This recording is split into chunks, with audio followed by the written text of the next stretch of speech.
Last Wednesday, we dealt with the law of recognition. Allow me to quickly recap. And there's something I'm going to say based on what we shared last week that will help us to understand fully what we are dealing with today. So last week, we talked about the law of recognition. So many years ago, I learned it from Dr. Mike Murdoch.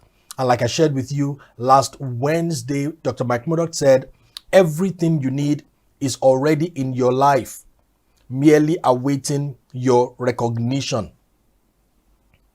Anything unrecognized remains uncelebrated by you.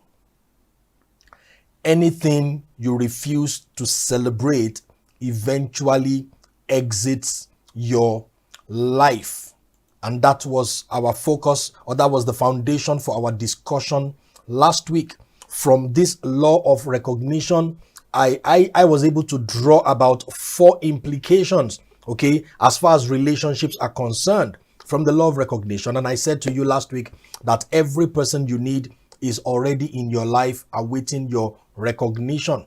If that person is not the direct person, then like it has been said, you are about 3 or 4 persons away from anybody you want to meet in the world.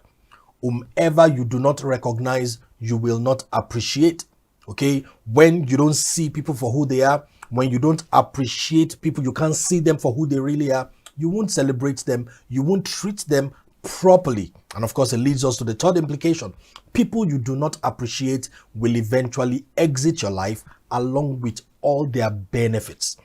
People you refuse to appreciate or you cannot recognize will eventually exit your life along with their benefits. And one more thing I noticed from the law of recognition is that recognition works both ways. Okay, you can miss out on great relationships, or you can allow the wrong persons into your life when you don't practice the law, or you don't pay attention to the law of recognition. I shared a lot last week that I cannot recap because of time. If you missed the session, even if you were part of the session, it's a beautiful thing for you to go back to the session last week so that you can master the principles that we shared. You can go to my YouTube channel, search for Segun Oke on YouTube, and you will be able to see all the editions and all the topics we've covered even before now. But one major thing I shared with you last week is to leverage the law of recognition. I divide my relationships into 3 broad categories. Now, when I titled this teaching series 360-degree relationships, this is what I had in mind, to show you how that I divide my relationships into 3 broad categories, and then I treat the people in each category accordingly. So let me show you, okay, this diagram to explain further what I shared with you last week as far as these broad categories of people are concerned. If this concept resonates with you, then I will advise that you can imbibe it, okay, adapt it, okay, to your own life and make the most of these principles that I'm sharing with you. So I told you last week that the first category of people, okay, I call them facilitators. Facilitators, okay? 60% of my relationships fall in this category. These are acquaintances, okay? Essentially acquaintances, okay? We go to church together, all right? We do business together. You're a client, you're a customer, all right? We went to school so many years ago together. These are the people that fall into this category, all right? About 60%, okay? That's majority of my relationships fall in this category. The key to maximizing my relationship with these people is honor. Honor. Okay, I believe that every human being deserves honor. Okay, I treat these people the way I want other people to treat me. The second category, okay, I call them accelerators. Accelerators. These are my friends and my family, my true friends and my families. My family, sorry.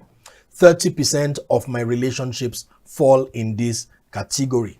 And the key to maximizing my relationships with these people is the word sacrifice.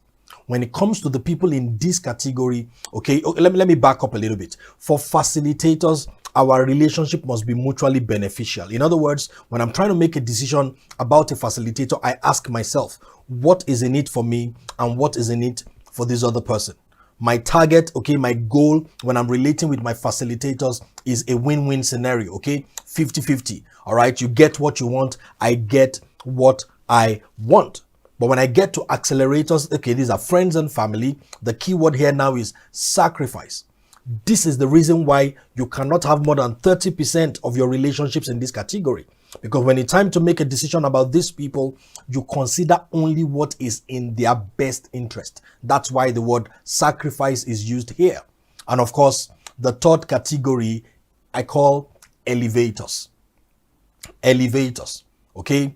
This, I told you last week, my wife and my pastor and perhaps one person are the only people in this category. 10% of my relationships fall in this category. The key to maximizing my access to these people is loyalty.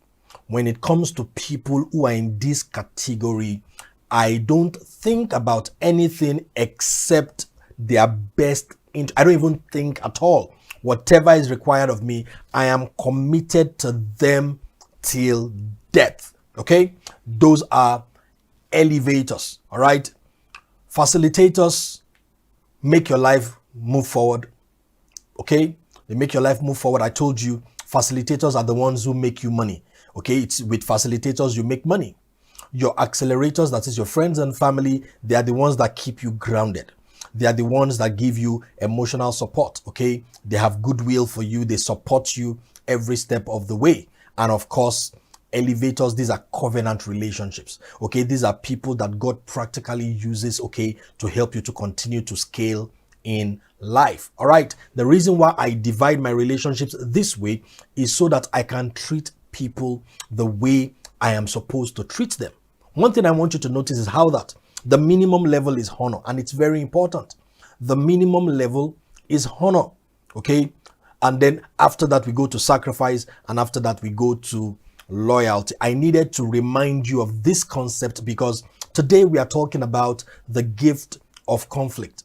The gift of conflict. This is what I have realized, that the best of relationships are cultivated through seasons of conflict. Let me say that again. The best of relationships are cultivated through seasons of conflict. As a matter of fact, those conflicts, they come in cycles. So if you are the kind of person that is afraid of conflict, I used to be that kind of person. I used to be afraid of conflict. I used to be afraid of confrontations until it dawned on me that if you are afraid of conflict, you will never go far in life. What you need to do is to come up with a strategy for dealing with conflict. And I'm going to share some ideas with you this evening. Not too long ago, I was watching an interview of Bishop T.D. Jakes, and he said something that I consider very profound. Bishop Jakes said that where there is no conflict, there is no relationship. Where there is no conflict, there is no relationship. So many years ago, Dr. Sam Adeyemi said something similar. He said, if two people walk and never disagree, one of them is unnecessary. I thought about that statement severally and I came up with my own adaptation of it. If two people walk and never disagree, one of them is a scammer.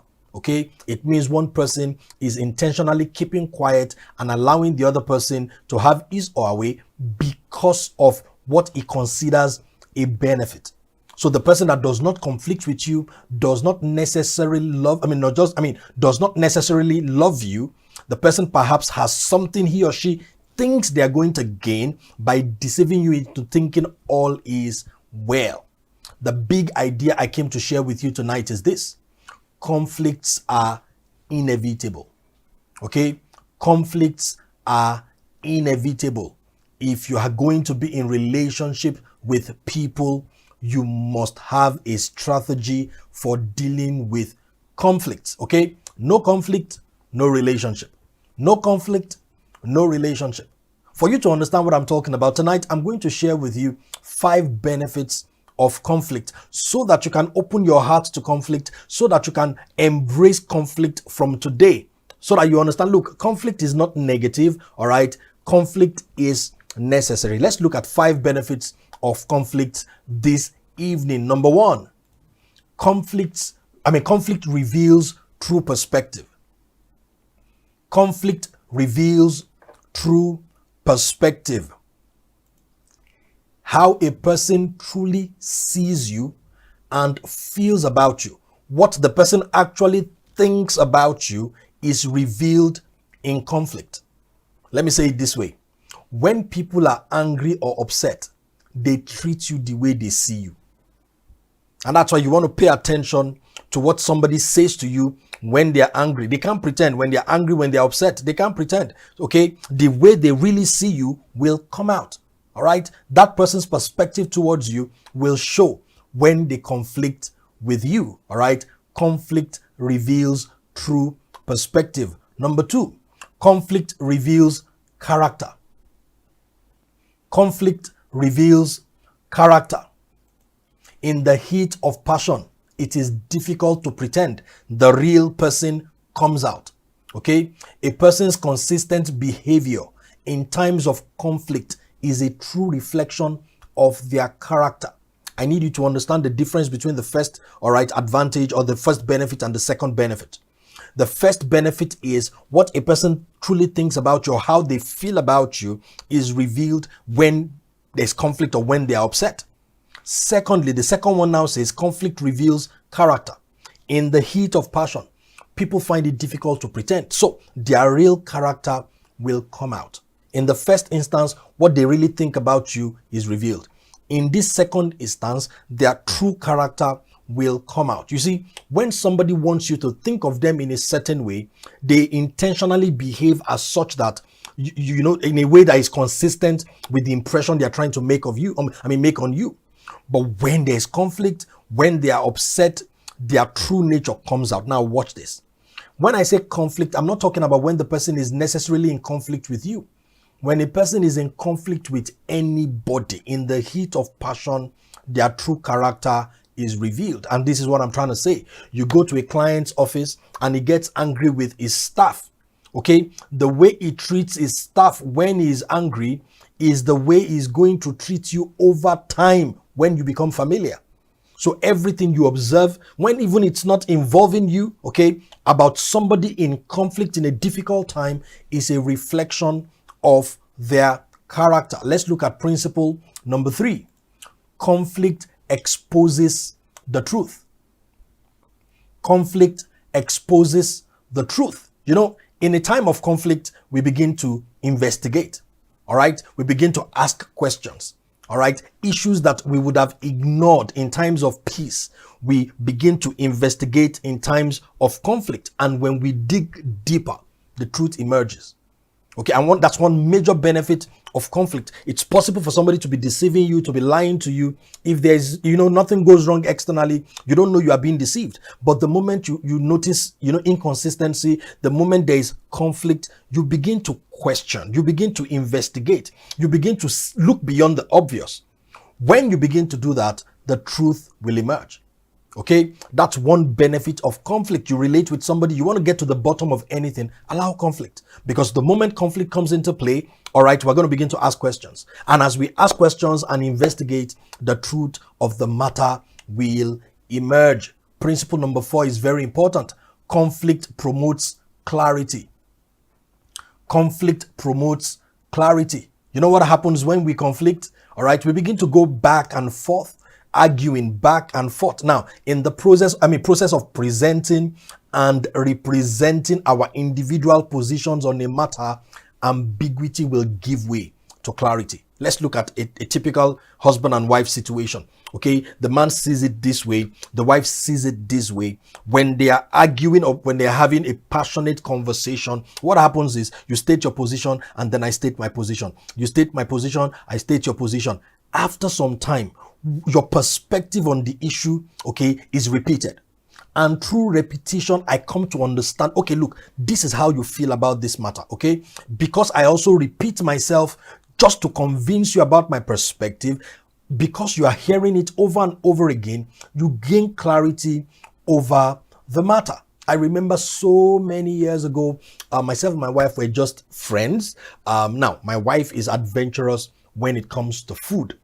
I am not. I'm the kind of person that I don't like to taste something that I have not eaten before. I'm just that kind of person. Now, we were just friends. So she likes to cook. She likes to learn how to cook new things. She likes to, eat what she has never tasted before. I mean, that still happened. I think it was just Sunday night. Okay, we went to buy stuff somewhere, and there was just this snack, and she was going to add it to what we're going. And I just felt, no, don't buy it. No, we don't know what it is. I don't like it. I don't have a reason for this. Okay, I just don't like things I have never tasted before. I don't know where it came from. It's just who I am. But so many years ago, all right, I went to visit her. We were still students, and she decided to cook boiled potatoes and fried egg. I will never forget this incident. This was the first conflict we were going to have in this our very infantile relationship then. And then she cooked boiled potatoes and fried egg. She had cooked it before I, got to her space. I mean, a room. And then she said, oh, so this is what I'm going to give you. And then I said, but I don't eat boiled potatoes and fried egg. And then she said, yeah, but I've cooked it for you, so you have to eat it. Now, what went off in my young mind was, oh, so we're just friends now and you want to start controlling me. I'm going to let you understand that once I make up my mind, I don't change my mind. And that was it. And then we went back and forth, back and forth. Now, the more she tried to convince me, the more I became resolute. Look, I'm going to let you understand that once my mind is made up, my mind is made up. If I knew what I know now, if I was as smart as I am now, I would have eaten the potatoes and egg and asked for more. But stupid boy that I was then, I argued and argued and argued, and that was the end of our visit for that day. Okay, everything just went down from there. I'm grateful to God. Okay, so many years later, I am wiser, I am better, I am stronger. I still don't eat what I don't like, but I have a better way of dealing with these kind of things. But that was the first conflict we were going to have. Now watch this. 15 years later, my wife is still adventurous with food. My wife still experiments with food. She still eats things that she has never eaten before. I am still who I am, but that is no longer a problem in our relationships. So you know what? She wants to cook something experimentally. She just says, okay, you know what? This is what I'm going to cook this evening, but I know you are not going to eat it. So this is what you are eating. And it never offends me. Okay? I'm eating this soup. I don't want to mention names now, but there are some soups I don't eat. It's just, call it one of my shortcomings. And then she says, oh, look, this is what I am eating. Okay. This is what I've made for you. No conflict.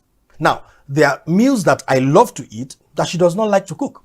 No conflict. Because over time, conflict has helped us to gain clarity.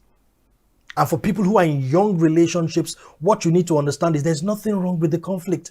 It is through that conflict that you will get to understand one another. When somebody says something over and over again, over and over again, over and over again, somewhere along the line, you gain clarity. Okay, he does not like this. Okay, she does not like that. It's a beautiful thing that conflict brings into our life. It helps us to gain clarity. And principle number 5, as far as I'm concerned, this is the most important benefit of conflict. Conflict reveals authenticity. Okay, conflict reveals authenticity. This is important. When someone really values you, they may disagree with you, but they will never leave you. Let me say that again. When someone really values you, they may disagree with you, but they will never leave you. Listen, anybody who leaves you was not with you in the first place. Okay? Anybody who leaves you was not with you in the first place. One major beauty of conflict is conflict will reveal to you who your real friends are. People that really consider you important, people that consider you valuable. They may get upset, they may get offended, whatever happens, they may disagree, but they will never leave you. Okay? So when there's conflict and somebody walks away, you have not lost anything. Conflict has only delivered you from an unnecessary relationship. Anybody who leaves you was not with you in the first place. If there's anything you should have concluded on based on all that we have shared so far, it is this fact that conflict is not the problem. It is how we resolve our conflicts that determines the health of our relationships. Okay? Conflict is not the problem. It is how we resolve conflict that is, okay, that's what, I mean, that's what determines the health of our relationships. And this is what I'm saying. If you have healthy relationships in your life, it is not because there are no conflicts. It is because you have an excellent way of dealing with conflicts. If the relationships in your life are not healthy, the conflicts are not the problem. It may be that you are not adhering to the lessons that conflict is trying to teach you. Maybe conflict has revealed to you severally, this person does not belong with you, but you refuse. Sometimes we can just be, headstrong. Some of us are so strong-willed, all right, and we will just keep swimming against the tide. And it's because we refuse to follow the lessons that conflict is trying to teach us. So conflict is not the problem. How we resolve conflict is the issue, okay? How you resolve conflict is what determines the health of your relationships. I like the way my wife says it. My wife says that there are good fights and there are bad fights. There are good fights and there are bad fights. Like I said to you before, the best of relationships are built through seasons of conflicts. All right. And those conflicts will come, like rainy season and dry season, rainy season and dry season. In other words, the moment you are in a conflict, we are going to resolve it. After we resolve it and there is peace, another conflict is going to come very soon. So the same way you are not afraid of the day dawning is the same way you should not be afraid of conflict, especially if you have an excellent way of resolving conflict. What I'm going to do tonight is to share with you how I go about resolving conflict. I have 3 keywords that I use when it comes to, resolving conflicts. And here they are: avoid, forgive, and adjust. Okay? Avoid, forgive, and adjust. And I'm going to share with you what each one of those words mean to me as far as conflict resolution is concerned. I'm going to use those 3 words in 3 sentences, and I'm going to explain them to you, and then we'll be done for tonight. Now, this is the first one.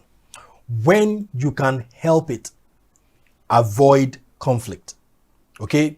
When you can help it, avoid conflict. What do I mean by that? A lot of things that become real issues in our lives later, they leave clues, they give us signs, all right? They let us know they are coming.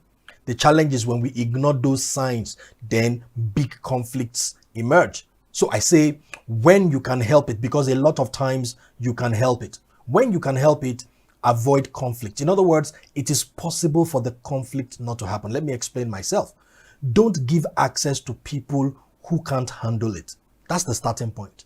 Don't let people come close to you that they don't share your values, they don't see you the way you see yourself, what you consider important, they don't consider important. Don't give access to such people. Another way of saying it is this: don't rush. Let time do its job. And like I said to you last week, time is the ultimate test of authenticity. So allow time to test your relationships. Don't rush. Give it time. In secular organizations, it's a minimum of 6 months probation. In relationships, I will advocate almost 2 years. Okay, relate with somebody for almost 2 years. Leave them at facilitator level. Okay, that's 60% level before you bring them into friendship. All right, so that, you see, when facilitators offend you because of the distance, all right, it's not as devastating.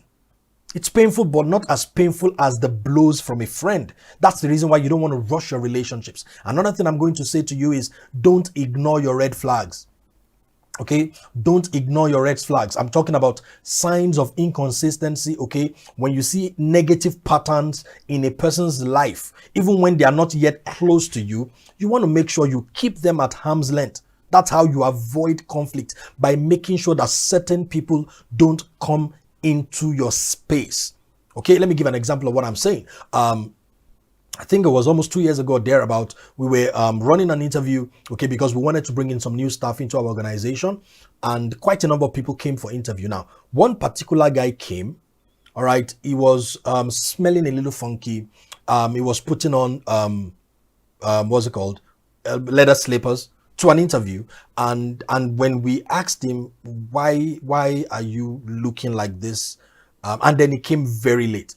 He said that he went somewhere the previous day and that he couldn't return back home, and he just came for the interview from the place he went the previous day. That told me that, look, this kind of person is not very organized.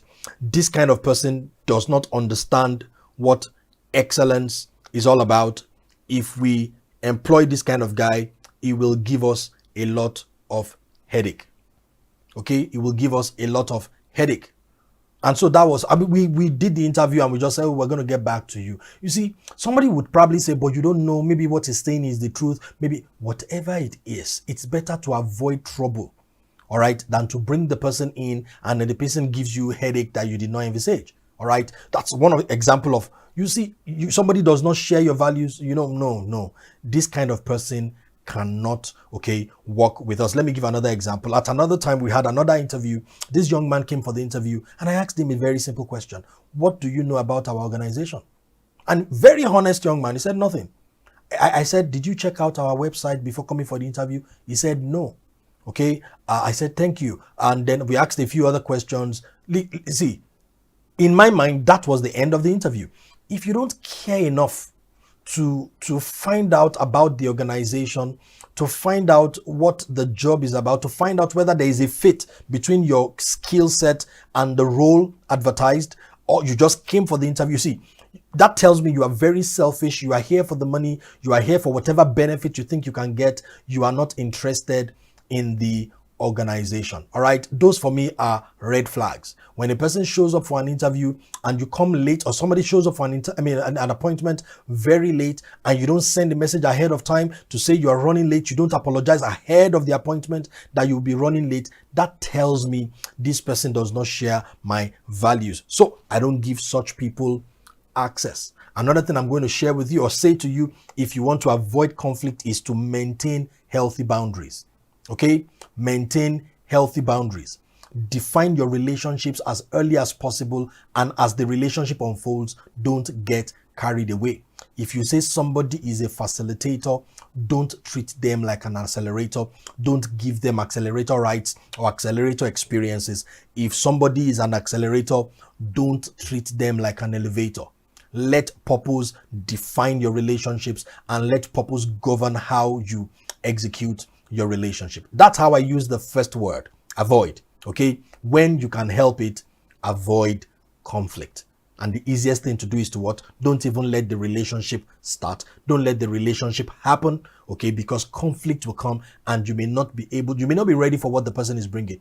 You know what the Bible says is, do not be unequally yoked with an unbeliever. If you want to apply that principle, what it means, therefore, just like the Bible says, iron sharpens iron. Okay, iron sharpens iron, iron will damage wood. Okay, so you may be iron, the other person is wood. You know, you go into a relationship with such a person, you're just going to cause a lot of pain. Okay, or you are wood, the person is iron. You know, if I come close to this person is going to hurt me big time. So you keep your distance. The second principle is forgive, or the second word is forgive. And this is how I use it. When offended, forgive. Okay, let it go. When offended, forgive, let it go.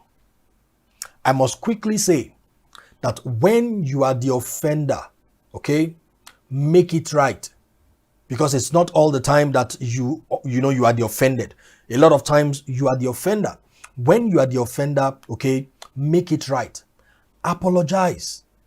And don't take away from your apology by adding an excuse to it. Don't say, I am sorry, but you provoked me. No, once you are wrong, apologize. If you are late, apologize for being late. Don't blame it on traffic. Okay, you see, because you were not the only person in that traffic, and some people made their appointment on time.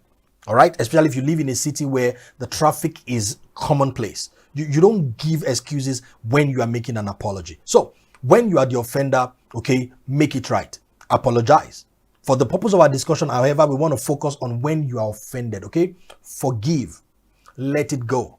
One question people always ask is, how do you forgive a person who is not sorry?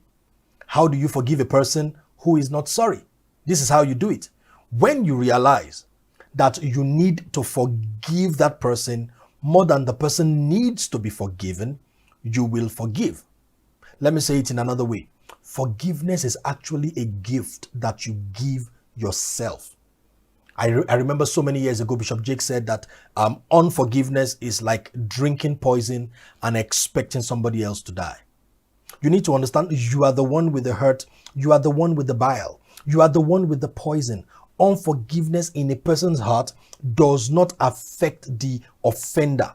It is the offended that gets poisoned by the bile of unforgiveness. So you need to let it go because you love yourself. You see, you can't be offended, you can't be annoyed and be very creative at the same time. And that's the reason why you need to what? You need to let the person go. I know that majority of my listeners are people of faith. You need to realize as a Christian that forgiveness is not a matter of choice. Forgiveness for us is a matter of obedience. I'm going to read a verse of scripture to you right now. Colossians chapter 3 and verse 13. Look at what it says in the New Living Translation of the Bible. It says, make allowance for each other's faults and forgive anyone who offends you. Remember, the Lord forgave you, so you must forgive others. You must forgive others. So when a person who claims to be a Christian is living in unforgiveness, it's not just because you are offended, it's not just because you were pained or anything, you are now in disobedience. And that's the reason why for those of us who are people of faith, forgiveness is something you practice even before the offenses come. And that's the reason why I'm saying avoid offenses by not even letting some people get close to you to the point where they can hurt you. Now, the people that you allow close to you, make up your mind ahead of time. This person is going to offend me and I am going to forgive this person. You know, the Bible says that be angry, but do not sin. Don't let the sun go down while you are still angry. In other words, when you are offended, process it in about 12 hours, let it go. Process it in about 12 hours and let it go. Some people can easily just let it go without holding any discussion. But if you must discuss with the person, if you must let the person know, look, this is what you did, all right, make that happen in 12 hours. Discuss with the person and let it go.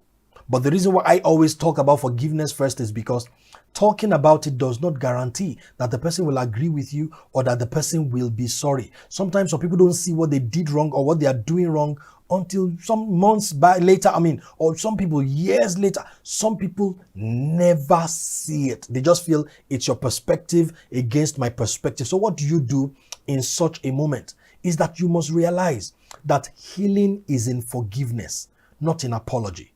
Okay? When you have been pained by the actions or inactions of somebody, the healing that you seek is in your own forgiveness for the person, not in the person's apology. You see, an apology may pacify, but only forgiveness will take away the pain. Let's talk a little bit about forgiveness. This is what I found out, that forgiveness enlarges your capacity to manage relationships. Okay? Forgiveness enlarges your capacity to manage relationships. The more you forgive a person, the easier it is for you to deal with that kind of person. The more you forgive people, the easier you will find it to interface, to do life, all right, to interact with people of diverse personalities, because forgiveness will enlarge your heart. Okay? Forgiveness will enlarge your heart. Let me also quickly say this. Forgiveness is a seed. Okay, one of the reasons why you must be conscious of forgiving people when they offend you is because forgiveness is a seed. You know that statement that says that to err is human. What it means is that no matter how offended you are right now, because you are human, in the nearest future, you are going to make mistake. You are going to be the offender and you will be in need of forgiveness. When you sow seeds of forgiveness, okay, you are going to reap a harvest of forgiveness when the time comes. All right. For example, in a typical marital relationship, when you are the kind of partner that when your spouse offends you, you easily forgive. When you offend your spouse, you will find out that they will reciprocate. They will return the gesture. But when you're the kind of person, you take your pound of flesh, you revenge, okay? And I've seen a lot of people do that. You just say, oh, I'm angry, but what you do when you are angry and you refuse to let go is you inflict pain in your own way. Okay, you inflict pain in your own way. Once you begin to live like that, you are no longer the offended. Now you have become the aggressor. Okay, and what happens is after some time, you would notice you are not receiving forgiveness, especially from subordinates. Okay, when you are the kind of boss that never forgives, you are always punishing people when they do wrong. You are human. You may make a mistake one of these days. And when you make your own mistake, your subordinates will not cover you. Okay, they will probably not also be able to forgive you. Not because they are bad people, but it's a fundamental principle. Do not be deceived. God cannot be mocked. A man reaps what he sows. Or let me say it to you in another way. People are like mirrors. They will always reflect back what you put out. All right? I said there are 3 words I use when it comes to conflict resolution. The first one is avoid. When you can help it, avoid conflict. The second word is forgive. When offended, forgive. Now, the third word is adjust. Okay? And this is how I use it. Don't just forgive. Adjust. Okay? Don't just forgive. Adjust. Now, what do I mean by that? When the same offense and apology becomes a pattern. Okay? When the same offense and apology becomes a pattern, you need to protect your heart from corruption, okay, by redefining the relationship. What am I saying? You have to put such a person in a position where they cannot do further harm. And that's the reason why I started by showing you my 360-degree relationship diagram. Let me quickly go back to it. Now, so you see, you have facilitators, you have accelerators, you have elevators. Your elevators are the most important people in your life, followed by your accelerators, followed by your facilitators. Now, it's possible for somebody who is an accelerator to repeat a pattern of offense that is doing damage. You may need to adjust and put the person, okay, in the category of a facilitator. All right, you may have a sibling that's doing damage. You have a brother or a sister that does not value your space. The person does not value your mental health. The person talks to you anyhow. In your mind, you need to adjust and put the person where they cannot do, okay, so much harm. In other words, you reduce expectation. You put a bit of distance between you and such a person so that you don't hear what they have to say. All right, after some time, what they have to say will no longer have the effect it has on you. All right, so you've got to redefine your relationships from time to time. For some person listening to me, you may need to resign and leave the job because your health is at stake, because you are not growing, you are not getting better, okay, and you are not in the best frame of mind due to the environment that you are in. Somebody may need to break a relationship. You may need to move away. You may need to stop seeing some people's posts on social media. I do that all the time.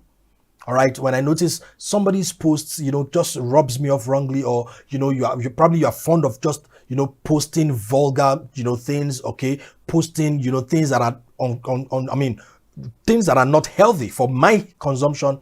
I just unfollow you, or I tell Facebook that I don't want to see your posts. So when I post, you will see it, but when you post, I won't see it. Why? Because I need to protect myself. Okay, so don't just forgive, adjust, because forgiveness without adjustment is enablement.